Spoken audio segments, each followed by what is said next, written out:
산부인과에 출혈 때문에 오시는 분들이 많은데 산부인과 의사도 반복적으로 비정상 자궁 출혈이 있을 경우 고민을 합니다. 그래서 오늘은 거기에 대해서 알아보겠습니다. 가임기 여성부터 폐경 전후 여성까지 혹은 폐경 후까지 왜 이렇게 자주 피가 나지 하고 고민하는 경우가 많습니다. 그중에서 특히 반복적으로 출혈이 생길 때 어떤 치료들이 있는지, 그리고 최근에 치료의 흐름이 어떻게 바뀌고 있는지를 정리해 드리겠습니다. 갑자기 피가 많이 나는 급성 출혈도 있고 몇 달 이상 혹은 몇 년 이상 계속되는 만성 출혈도 있습니다. 예전에는 이런 경우 자궁 적출술을 선택하는 경우가 많았습니다. 하지만 요즘은 자궁을 보존하면서 치료하는 최소 침습, 그러니까 수술 안 하고 하는 치료가 중심이 되고 있습니다. 현재 AUB는 피고에서 제시한 팜과 코인 분류를 기준으로 원인을 나눕니다. 팜은 눈에 보이는 구조적인 문제를 의미하고 코인은 약물에 의한 변화처럼 기능적인 문제를 의미합니다. 이 분류가 중요한 이유는 원인에 따라서 치료 방향이 완전히 달라지기 때문입니다. 구조적인 문제라면 병변 자체를 치료해야 하고 기능적인 문제라면 내막을 조절하는 치료가 중심이 됩니다. 이제부터 실제로 어떤 치료들이 있는지 하나씩 살펴보겠습니다. 첫 번째는 소파 수술인데 소파 수술을 하면서 조직 검사를 같이 하는 것입니다. 출혈이 심할 때 가장 빠르게 현재의 출혈을 멈출 수 있는 방법이면서 동시에 원인이 무엇인지 확인할 수 있는 진단적 시술이기도 합니다. DCB의 임상적 기전을 보면 비정상적으로 자궁내막이 두꺼워졌을 때 그 자궁내막을 물리적으로 제거를 해서 지혈 효과를 내고 제거한 조직을 조직 검사를 함으로써 자궁내막암이나 자궁내막 증식증 같은 중요한 질환을 감별하는 것입니다. 즉 치료도 하면서 진단도 동시에 하는 시술이라고 이해하시면 됩니다. 반복적인 출혈은 자궁내막이 비정상적으로 두꺼워져 있거나 작은 용종이 숨어 있을 때도 생길 수 있습니다.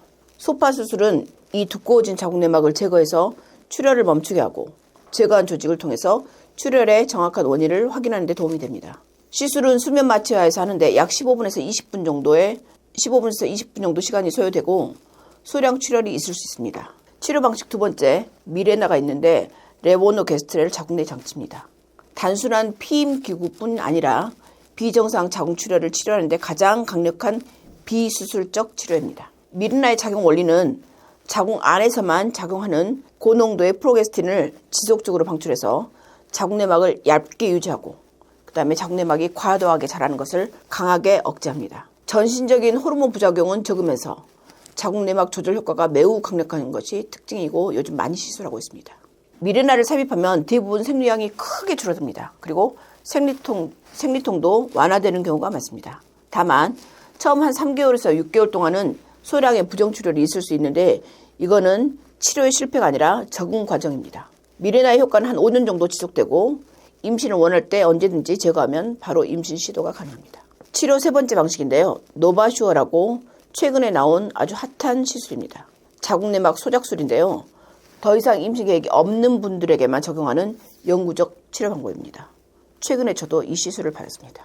노바슈어는 고주파 에너지를 이용해서 자궁내막을 약 90초 동안 선택적으로 소작하는 시술입니다. 굉장히 시간 짧죠.